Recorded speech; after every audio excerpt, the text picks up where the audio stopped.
Good morning, Unity family. Good morning. How's everyone? Great. Excellent, excellent. Do me a favor. Kind of get prepared for this service, okay? And we're going to breathe in 3 times. Just hold it for the count of 3, and then release it really, really low. Okay? Can you do that for me? Let's start it. And hold it on 3, 2, 1. Let it out loud. 2 more times. Let's breathe in. Hold it on 3, 2, 1, and release it. That's good. And 3, 2, 1.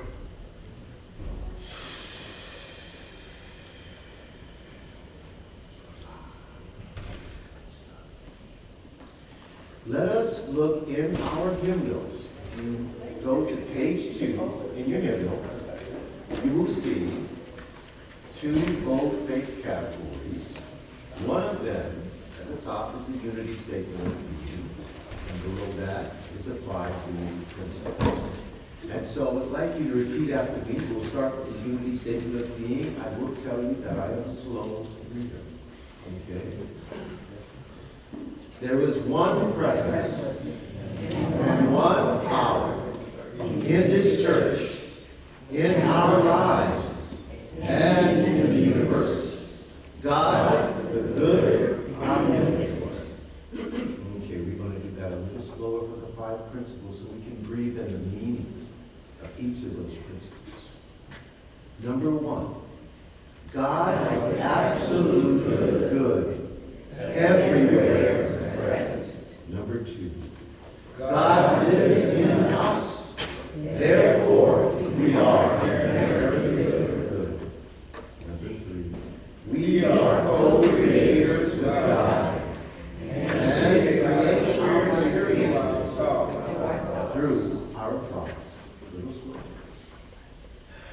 Prayer is creative thinking that heightens our connection with God. And number 5, it is not enough to simply know these principles. We must live the truth that we know. And we're going to stand for the very first selection out of our hymn, which is number 2.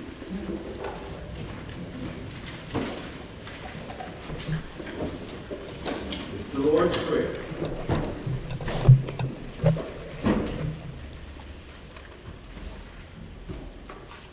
Thank you.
preparing for the meditation. That is on page 106. The name of it is Be Still and Know.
So this is our time of meditation, where we go within, into the depths of consciousness. And so I invite you to get comfortable. And allow yourself to go inwards. You're now on an escalator going down.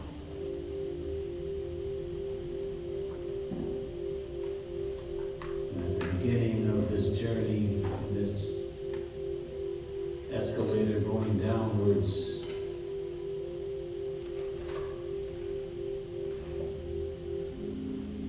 you experience yourself leaving the everyday thoughts that swirl about in consciousness as you now move into the innermost stillness within.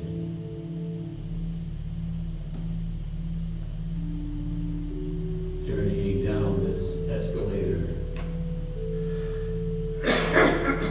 you feel expanded realms of peace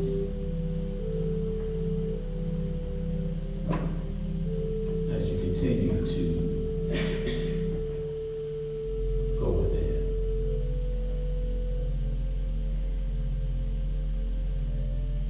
All of the things that you were dealing with, those are just thoughts that are now far above you as you continue to journey inwards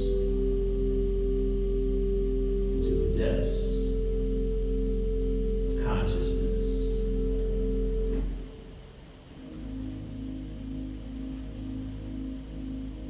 As you continue to move inwards, notice another world opening to you. This world has always existed, yet now our awareness is upon it. And those thoughts that we were experiencing before are like a distant memory, a fading dream. As the here and now is filled with peace, stillness, light silence.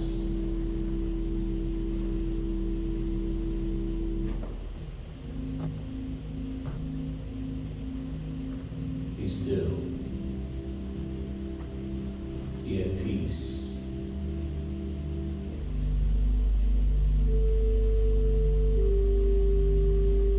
Know that you need do nothing.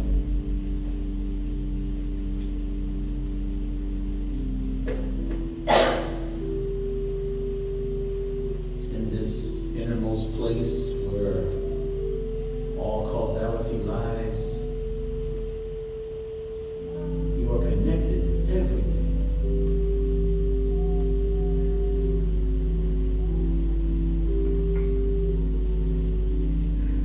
There is no judgment. There's only love. There's no sadness or sorrow. There's only peace.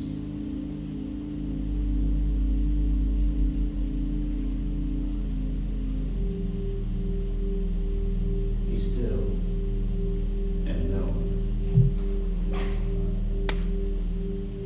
who you are.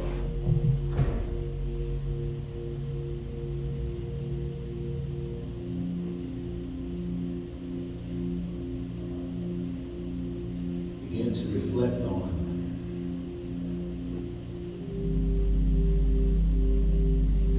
how this peace is an eternal possibility, regardless of where you are in consciousness.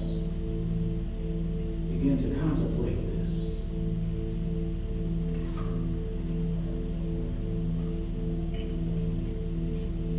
Allow yourself to explore these innermost regions, free of the needing to do and needing any of the desires of when we are not at one with ourselves.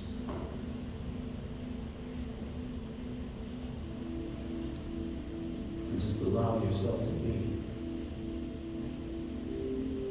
Accept these moments as they are, as you are.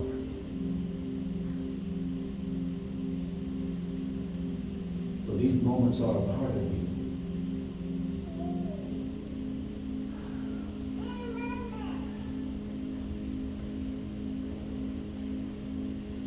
These moments are a possibility regardless of the external circumstance that we find ourselves.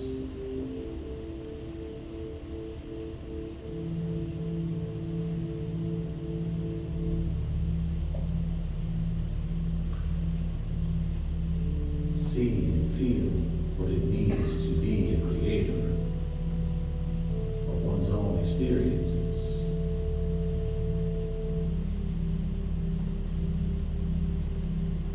See what it means to be intentional, to set the intention and declare what is to be.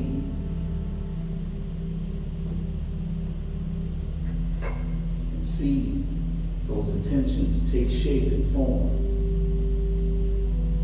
and begin to manifest in indescribable ways.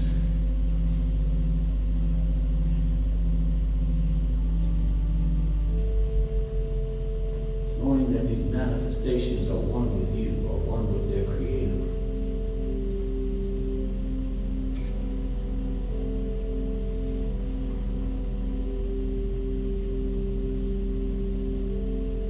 And allow yourself to experience the entirety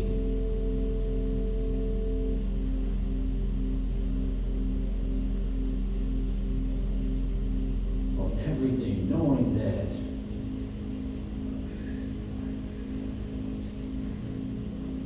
there are numerous purposes at work that are all working together as one.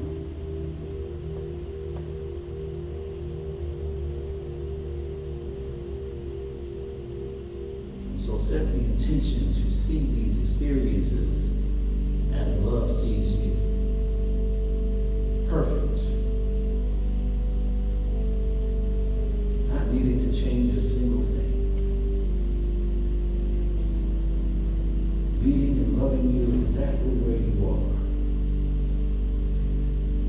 Knowing that you are the perfect expression that is expressing right now.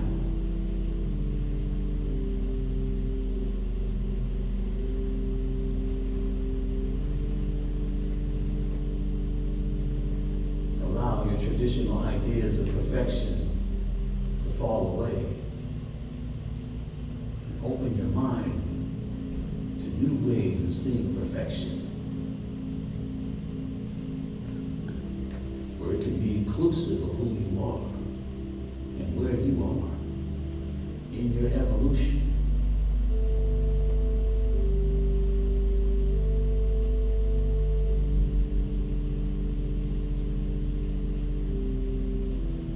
Indeed, the seedling does not magically turn into a tree in an instant,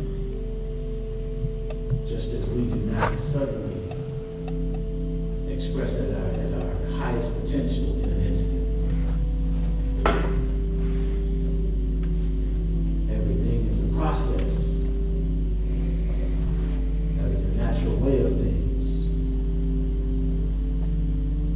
There is a constant unfoldment that is taking place within you.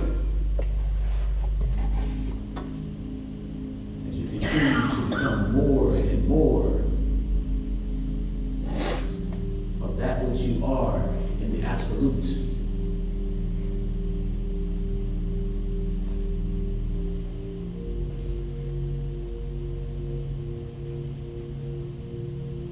So I invite you to look upon yourself with new eyes. Eyes that do not dictate how things should be, but eyes that simply accept and embrace and nurture in order to encourage you to be the greatest version of yourself.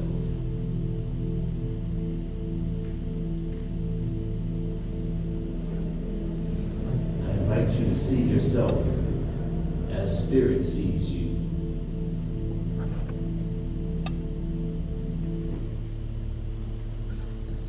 As the greatest treasure in the universe, the rarest treasure in the universe, irreplaceable, necessary, essential.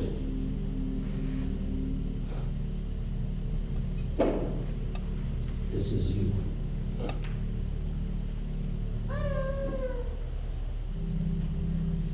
So as we are now going back upwards in consciousness, I invite my brothers and sisters to join me in intention.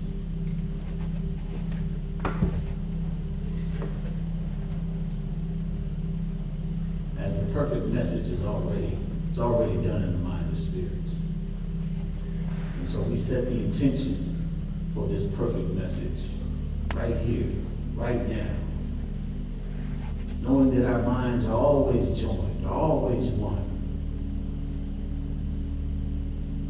It is said, when two or more are gathered together, there I am with thee, says spirits. So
And I'll be good to go.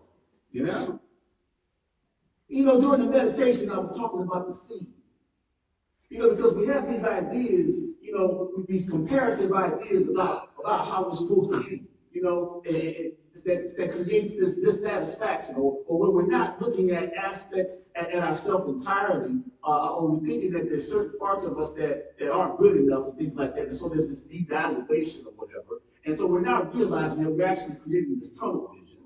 And so, yeah, the parts of us that we are appreciating, the parts of us that we are ascribing value to, yeah, we can see those, and those are the parts that we want to shine to everybody.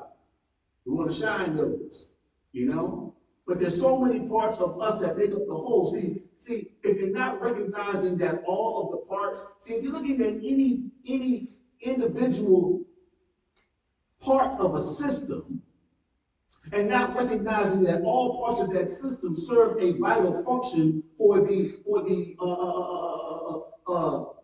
continuation of that system, then you're not understanding that system at all. That system that could be you, that could be humanity. If you just want to look at some people and maybe a particular group of people, maybe this group of people are similar to you, and so based on the fact that they're similar to you, these are good people. You see?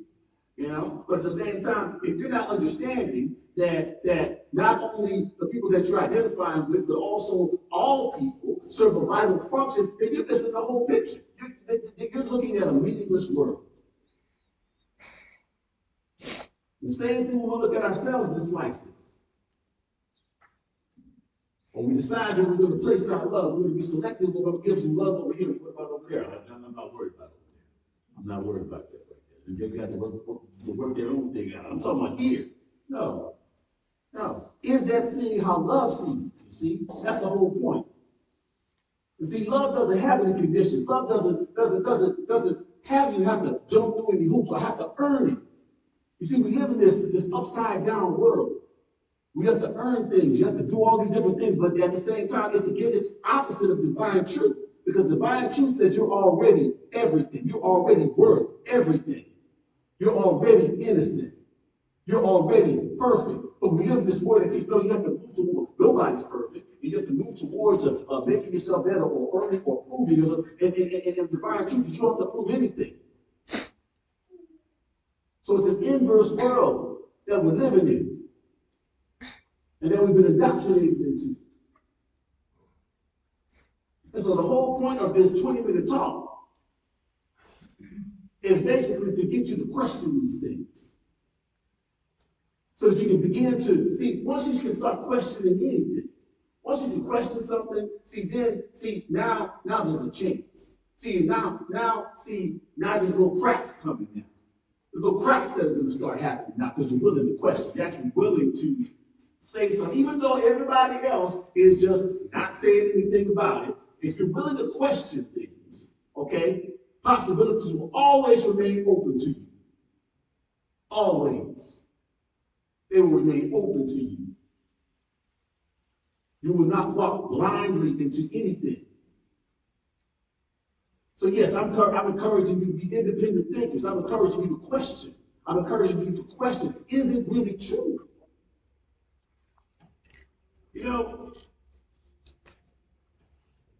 Back right after 9/11, September the 11th, we went through like this little mini recession, and so I found myself in between corporate jobs, and so for like this 4 or 5 months, I got a job as a car salesman, and so it's a different world as a car salesman, I mean, don't get me wrong, I have a sales background, but it was a different type of thing, and so I'm not going to get into all the, standing on the parking lot, waiting on somebody to drive on the parking lot and things like that, try to convince them about it. I'm not going to get into all that, but I'm going to get into some of the things that they taught us. When somebody came in with their car, with their vehicle, we received training, if they wanted to trade that car in, to begin to do a devaluation of that car. We received training to be able to walk around that car and begin to point out things, all the while having the customer think that we were their friend, but we're devaluing their car, okay? And so to tell them all these little different things about, well, right here, yeah, look right here, yeah, over here, yeah, and everything. So the whole point of this was to make them more open to the devaluation process that they were going to get with finance, so that we could actually, lower the cost of their trading, so that, to make the most amount of money on this customer, okay? And they also taught us to appreciate the vehicle that they were coming for. Appreciate it. So walk around and do the opposite of the devaluation.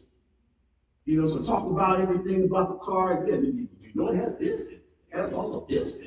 And we even have a different tone when we're talking about it, as we walk all around the car and point out all the different things and stuff like that. So, that way, the customer didn't know that they were being set up to be more open to paying more for their vehicle and getting less for their trading. This was a major dealership. This wasn't no small mom and pop dealership. It was a major dealership. And they were teaching their salespeople to be this way. That's right. There's a psychology behind this. That what you appreciate, that what you place value on, it appreciates in your mind. And that what you don't, it depreciates. Same thing with us. Same thing with us. When we're looking at parts of ourselves, yeah, this is the part I want to show. Yeah, we might even get some external approval. Oh yeah, this is what I'm talking about. Thank you. I need to show that some more. But then these other parts we want to keep in the closet, things like that. So what happens is they end up going into the shadow. See, they're going to come out at some point. See, they're going to come out. Now, you want to learn more about that? Carl Jung, Psychology of the Unconscious, he talks about that, Psychology of the Shadow. So he talks about those things that we repress and we continue to put them into the closet, continue to put them in the closet. Eventually, we're not going to be able to control them. Eventually, they're going to come out. And then at that point, we're not going to be able to control them. So they're going to seep out into our conversations, our relationships, because they're still there. They're still there. So what is this talking about? This talk is about accepting who you are right now. Understanding that you don't have to accept. We're not talking about after you've had this class or whatever, after you've learned this, or after you've finally reached your goal of doing this or that, whatever it is that you're thinking that you have to do before accepting yourself right now. Now I'm talking about who you are right now. So how do we do that? How do we do that? I've had many talks about this, but I have to go different kind of ways. So this was about where you should treasure. Because it's so difficult. We find it so difficult to accept ourselves. We find that so difficult to accept ourselves. But I'm going to tell you right now, once we do accept ourselves, everything changes at that point. Everything changes. The world becomes brighter at that point. That part that the whole body is filled with light, that comes with acceptance. That is wholeness. You have to accept yourself exactly as you are. So we're going to talk about a little bit about that. So the first thing it takes is a willingness. A willingness to understand that some of those values that you have have been misplaced. Some of those values that you have right now, our very values, have been misplaced. First of all, just open your mind up to that. You don't have to get into the specific values. Just open your mind to the fact that some of those values are misplaced. We'll just leave it there. The next thing it takes is a willingness to observe yourself, self-observation, and not just walk along in the story. You see, there's two different ways of experiencing life. One is just going in the story. So I was walking along, and next thing you know, this person did that, and I got upset because. See, that's story. That's story right there. That's story. I got upset because. That's story. You see, we're not talking about story. I'm talking about going to observe mode, going to the mode of the observer. Begin to observe yourself. Observe the things that you're doing. Not judgment, just observe. Just observe. Just observe. And see what you see what you find out. And a willingness to begin to see yourself differently, more constructively, more positively than perhaps you were seeing yourself at first. A willingness is all it takes. See, that helps to open the door. It helps to put a crack there, That way you can just, now you get a little light here. And the more light you can get there, you get a little bit more, and a little bit more. A willingness to see it differently. You don't have to see it differently just yet. I don't want to put too much on it. But just a willingness is all it takes. And the first thing, and when we get talking into the to-do part, the first thing, and I have that divided into two things. The first thing is now begin to, as you observe yourself, begin to ask yourself questions. What are the parts of yourself that you value? What are the parts that you value? What are the parts that I feel really good about these parts. What are those parts? And then ask yourself another question. What about the other parts? Okay? What about the other parts? You don't want to ignore those other parts. And then ask yourself about your biases. How are your biases preventing you from experiencing wholeness? How are your biases preventing you? Because anytime we start getting selective in a system or looking at a particular part of a system, like slices, or looking at this particular part right here, just right here. Well, what about all of that? Well, I'm not worried about it. Okay, so now we're biased.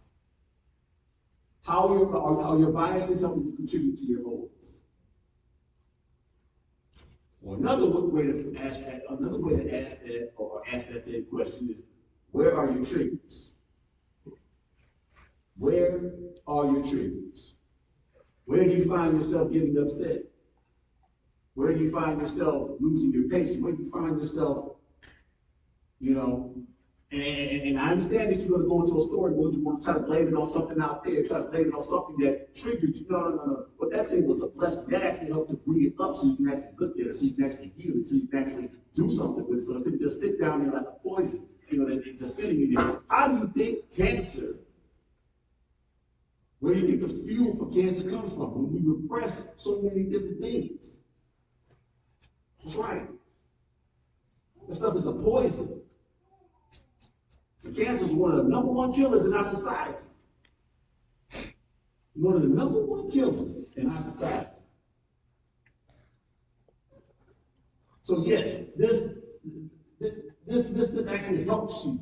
How you see yourself on the inside, and some of the actions that we exhibit as far as expressing ourselves, as far as not repressing things, not repressing unhealthy energy, things like yes, that can lead to not experiencing certain physical ailments as well.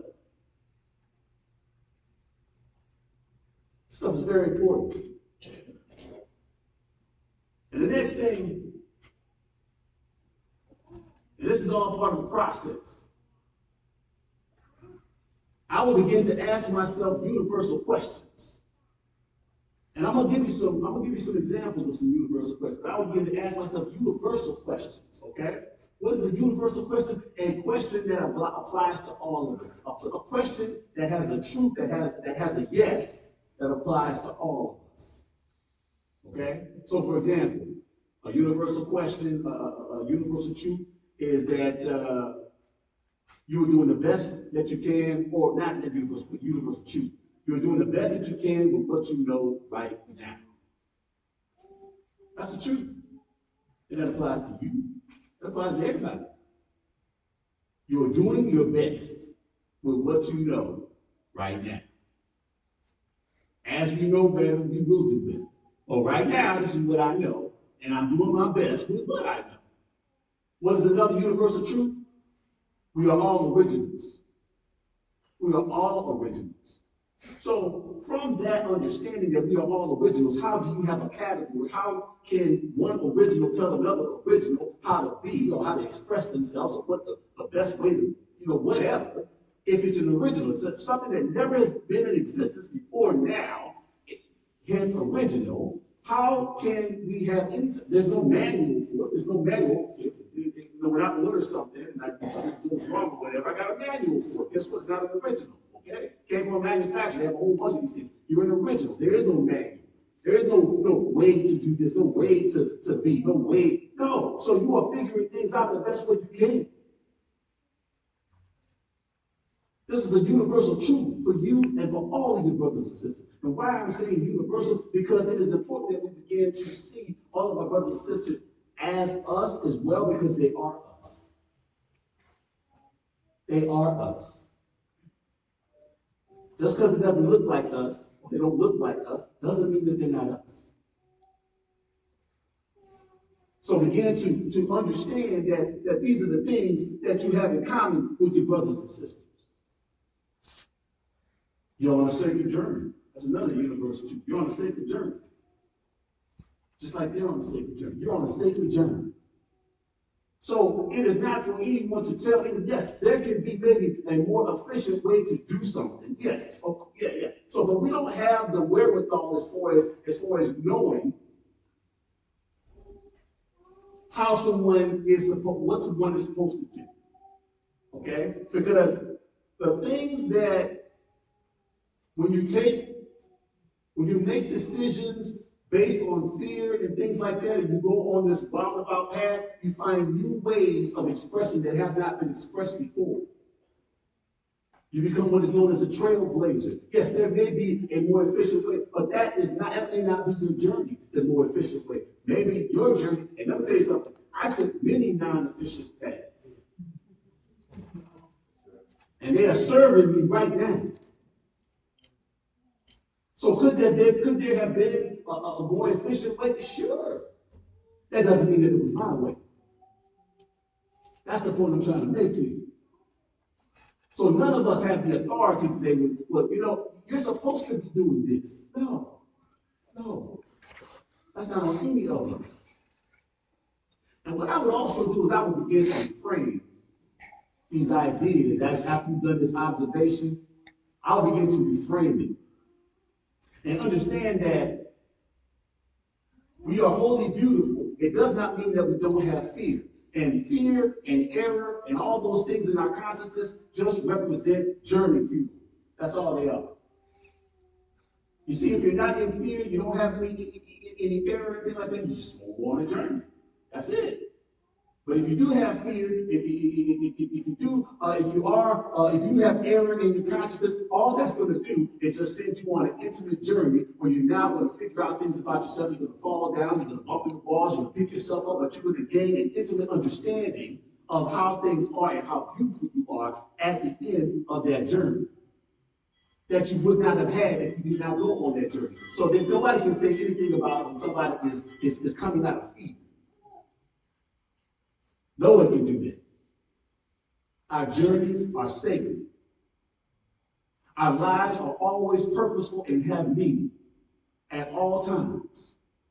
And so the last thing I would say is it's going to have to do with spirit.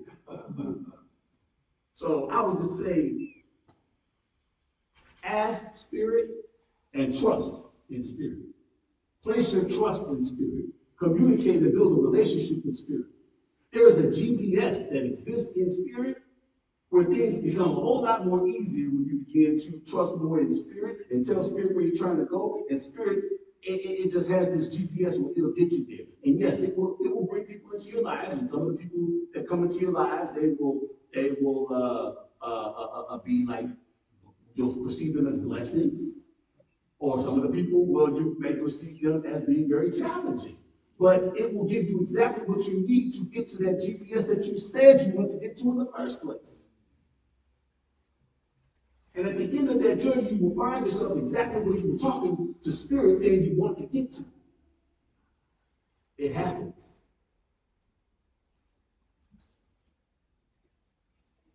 So I'm saying all these things to say, hey, listen, all of my talks right now and the way this consciousness in this community, we've been taking it to the next level. We're beginning to see things now, next level now. Okay? We're no longer talking about the elementary grade school, ABCs, 1, 2, 3, like, your thoughts and all this. No. We're talking about next level stuff now. We're talking about what the thoughts and stuff create, the compounds they create, the values and things like that. We're taking it on. We continue to raise it. We continue to raise it. That's what we're trying to do here. So that we can be master metaphysicians and create the type of life that we deserve. This is about being master metaphysicians here. We are co-creators with God. Give me principle number 3. We create our experiences through our thoughts. So I got an affirmation here. All right. Here we go.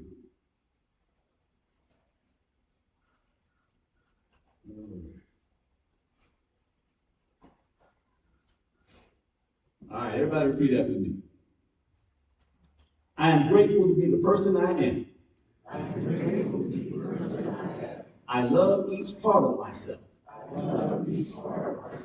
I honor my life. I appreciate all the ways that I am unique. That sounded beautiful. Let's try it one more time. I am grateful to be the person I am. I love each part of myself. I honor my life. I appreciate all the ways that I am unique. Absolutely. Brothers and sisters, you are the light of the world. Now go and be that light that your Father, Mother, God intended for you to be. Thank you.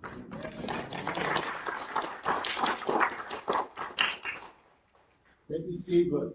That was great. I loved the meditation and the analogy of the Eskimo. And I stayed with it because I took that Eskimo and I took it to the first level. And I said, there's got to be something more than J.C. Pennington's apartment. I stayed with it. All right, everyone. Now's the time that we can show our love and support and appreciation for this ministry, with our tithes and our offerings. And we will say our blessing, abundance blessing, 3 times. Divine love flowing through me blesses and multiplies all the good I have, all the good I am, all the good I receive. Divine love flowing through me blesses and multiplies all the good I have, all the good I give.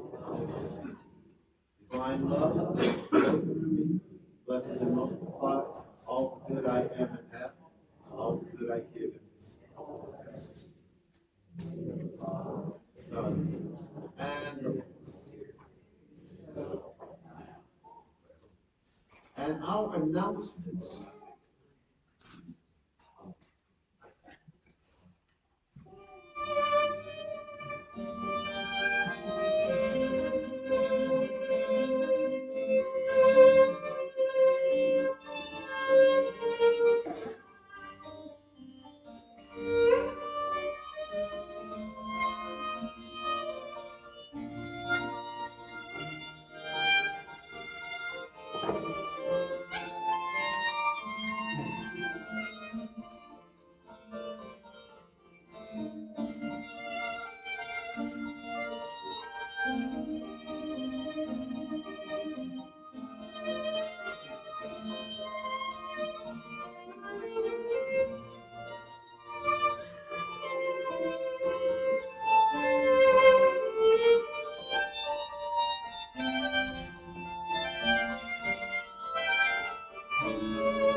Okay, here go our announcements.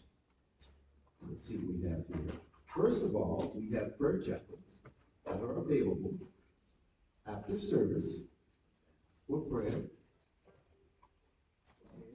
All right. Good job.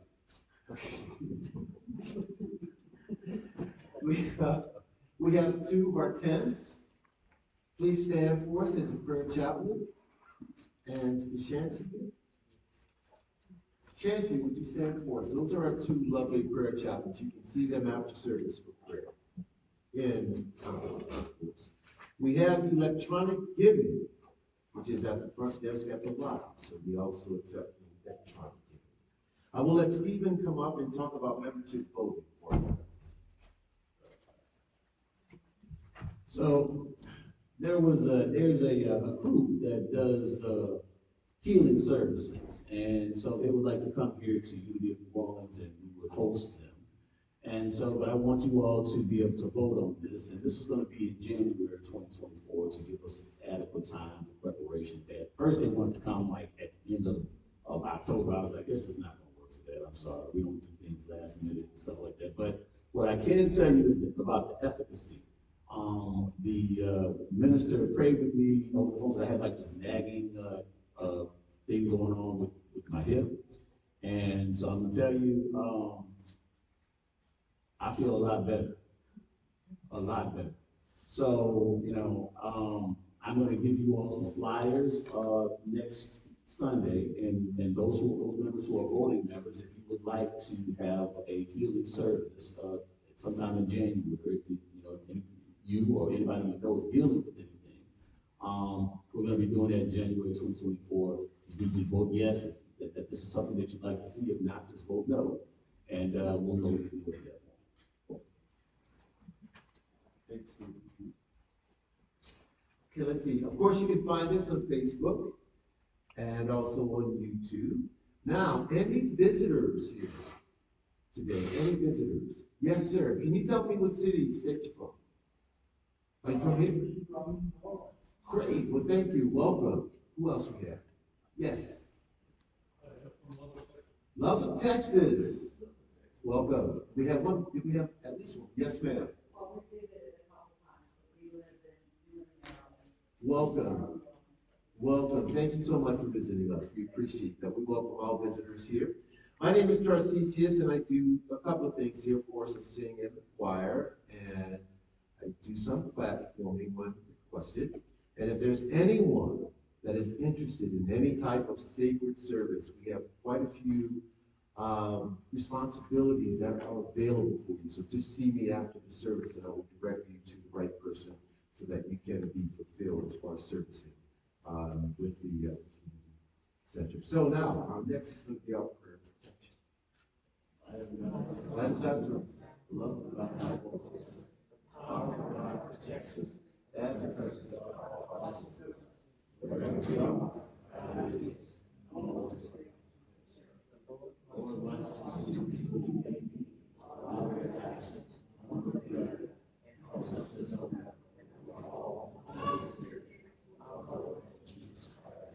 Okay, we can all begin to surround for the peace song. Let's see if we can.